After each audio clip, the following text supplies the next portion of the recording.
Hey guys, my name is Elijah, and in this tutorial I will show you how to move tasks between projects in Asana. So this is very simple and straightforward.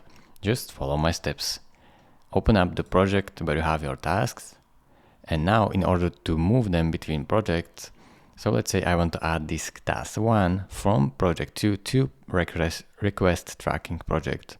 So I will open up this task, and now under projects, as you can see, it is in project 2. I will have to add 2 projects and select the second project. And now this task is in both of these projects, and in order to swap them, I can simply select and remove it from this project 2, and it will stay in project request tracking.